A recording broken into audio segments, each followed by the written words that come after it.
RT coaching classes में आपका स्वागत है। आज हम 11th फिजिक्स का एक महत्वपूर्ण प्रश्न करेंगे जो ज़्यादातर मैंने एग्ज़ाम में देखा है। क्वेश्चन है, क्रिकेट का कोई खिलाड़ी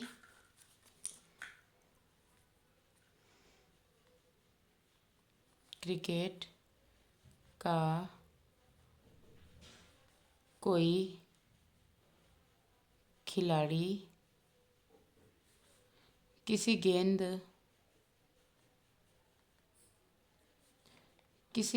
को 10 मीटर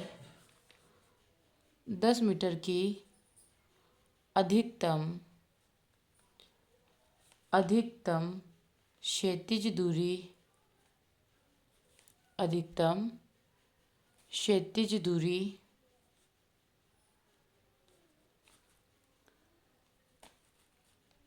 ठीक है कि क्रिकेट का खिलाड़ी किसी गेंद को 10 मीटर की अधिकतम क्षैतिज दूरी तक फेंक सकता है।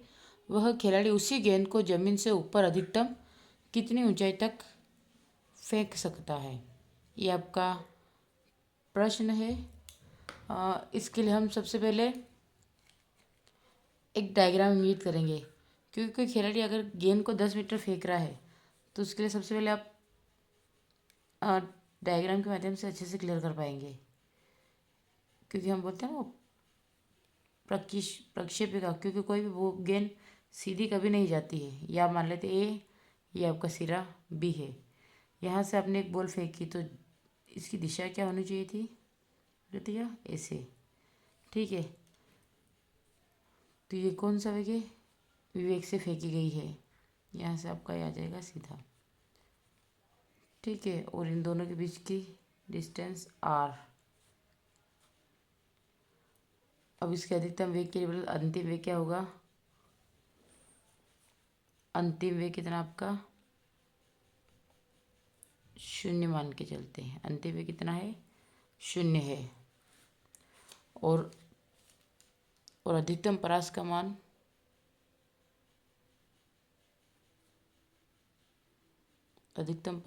मान कितना आपका R max.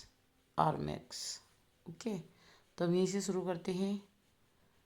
Are max is equal to कितना दे रखा है 100 मीटर। तो हमें क्या ज्ञात करना है, कितनी ऊंचाई तक फेंक सकते हैं, यानी कि हाइट हमें ज्ञात करना है।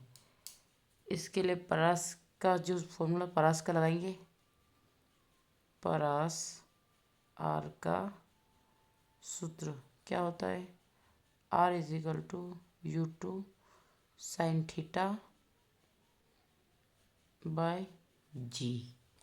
ओके, इससे हम देखेंगे sine 2 theta is equal to 1। यहाँ से आपका 2 थीटा, इसकी वैल्यू कितनी है 90। ओके, तो हम लिख सकते हैं थीटा इज इक्वल टू 90/2।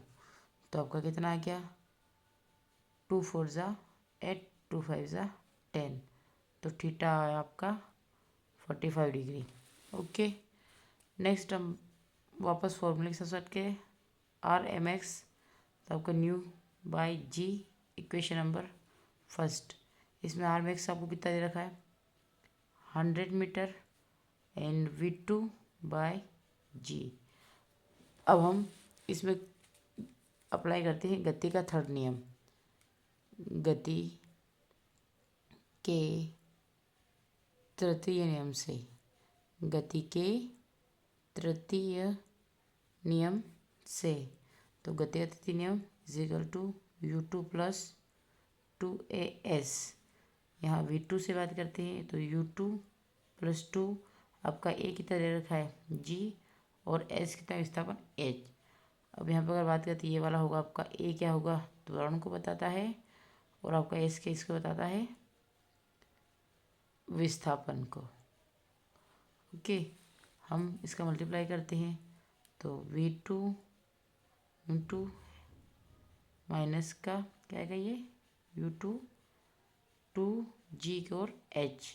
यहाँ पर अगर इसको 0 माना, कि हमने बोला कि हम वेग को इसको 0 मान रहे हैं अंतिम वेग को, तो हम क्या लिखेंगे 0 U2 माइनस 2G H। आपका ये इधर आया तो 2G H is equal to U2। H आपका U2 ऐसा कैसा, ये यहाँ से यहाँ तो G सेट करने पर 1/2 U2/G, इस प्रकार से हम इसको लिख सकते हैं। ठीक है, इस प्रकार से हम इसको लिख सकते हैं। यह हो गया G। तो यहाँ पर अगर हाइट की बात करें तो आपका कितना आ रहा है 1/2 1/2 इंटू कितना दे रखा है 100। वी इसकी वैल्यू आपके पास क्या है 100 दे रखी है। ये U2 - G है ना, कितना रहेगा आपको 100। तो 100 अब 2 से 2×5 = 0। तो H कितना है आपका 50 मीटर। Okay, thank you.